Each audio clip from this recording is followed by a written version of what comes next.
ఒక చక్రవర్తి, ఒక నది, ఆ రాత్రిపూట ఆయన్ని నిద్రపోనివ్వని ఒక వింత శబ్దం. వినటానికి చాలా ఆసక్తిగా ఉంది కదా. ఇది అక్బర్ చక్రవర్తి కథ. అసలేమైందంటే, ఒక రాత్రిపూట యమునా నది నుంచి వస్తున్న ఒక వింత శబ్దం విని అక్బర్ చక్రవర్తికి ఉన్నట్టుండి మెలకువ వచ్చేసింది. అది మామూలు నదీ ప్రవాహం శబ్దంలా లేదు, ఏదో బాధతో, వేదనతో పెడుతున్న అరుపులా వినిపించింది. అసలు విషయం ఏంటంటే, ఆ సంవత్సరం చాలా భారీ వర్షాలు పడ్డాయన్మాట.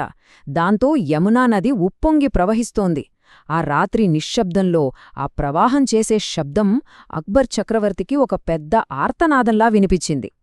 తన గది కిటికీ దగ్గర నిలబడి చూస్తూ ఆయన మనసులో ఒక్కటే ప్రశ్న: అసలీ నది ఎందుకు ఇంతలా ఏడుస్తోంది?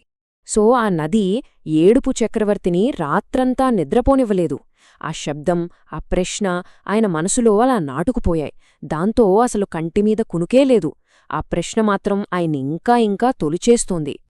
ఇక మరుసటి రోజు ఉదయం రాత్రంతా నిద్రలేక అలసిపోయిన అక్బర్ తన ఆస్థానానికి వచ్చారు. అక్కడ అందరి ముందు ఒక పెద్ద పజిల్ పెట్టారన్నమాట.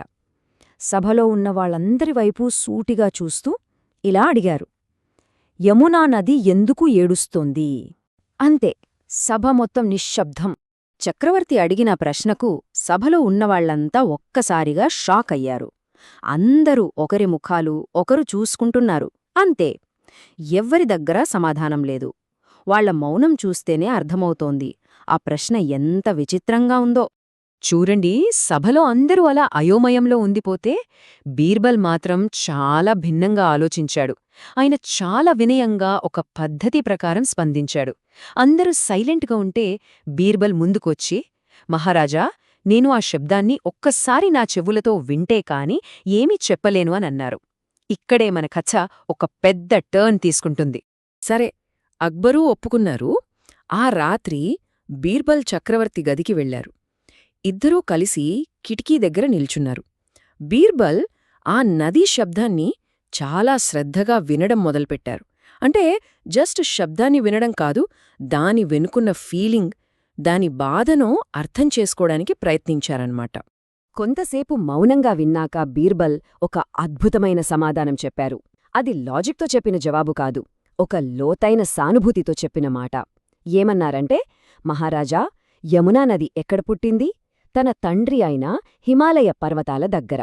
ఇప్పుడు తన పుట్టింటిని వదిలిపెట్టి సముద్రం అనే అత్తారింటికి వెళ్తోంది. పుట్టింటిని వదిలి వెళ్తున్న ఏ కూతురికైనా బాధ ఉంటుంది కదా, సరిగ్గా అలాగే యమున కూడా ఆ బాధతోనే ఏడుస్తోంది. చూడండి, ఈ జవాబు మొత్తం సమస్యను చూసే కోణాన్నే మార్చేసింది. బీర్బల్ చెప్పిన ఈ మాటలు వినగానే అబ్బా, సభలో ఉన్నవాళ్లందరూ ఒక్కసారిగా ఊపిరి పీల్చుకున్నారు. అక్బర్ చక్రవర్తితో పాటు అందరి టెన్షన్ మాయమైపోయింది. ఎందుకంటే బీర్బల్ చెప్పిన జవాబు తెలివైనది మాత్రమే కాదు, అది అందరి మనసులని హత్తుకుంది. ఆయన ఆలోచనా విధానానికి అందరూ నిజంగా ఆశ్చర్యపోయారు. అయితే ఈ కథ కేవలం ఒక పజిల్ సాల్వ్ చేయడం గురించి మాత్రమే కాదు. దీని వెనుక మనం నేర్చుకోవాల్సిన కొన్ని ముఖ్యమైన పాఠాలు కూడా ఉన్నాయి. మరి యమునా నది కథ నుండి మనకు తెలుసొచ్చే ఆ పాఠాలు ఏంటో ఇప్పుడు చూద్దాం. ఇక్కడ గమనించాల్సిన విషయమేంటంటే, బీర్బల్ కేవలం ఒక శబ్దాన్ని విశ్లేషించలేదు, ఆయన ప్రకృతిలోని ఆత్మను అర్థం చేసుకున్నారు. ఈ ఒక్క సంఘటనతో అక్బర్కొక విషయం స్పష్టంగా అర్థమైంది. అదేంటంటే, ప్రకృతి అంటే ప్రాణం లేనిది కాదు, దానికి కూడా మనలాగే భావాలుంటాయి. దాన్ని మనం గౌరవించాలి. సో ఈ మొత్తం కథ నుండి మనం ఒక 3 ముఖ్యమైన విషయాలు తెలుసుకోవచ్చు.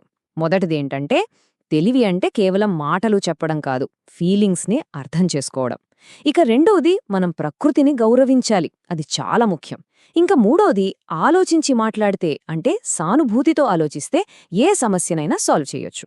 ఈ కథ మనందర్లో ఒక ప్రశ్నను మిగిల్చి వెళ్తుంది.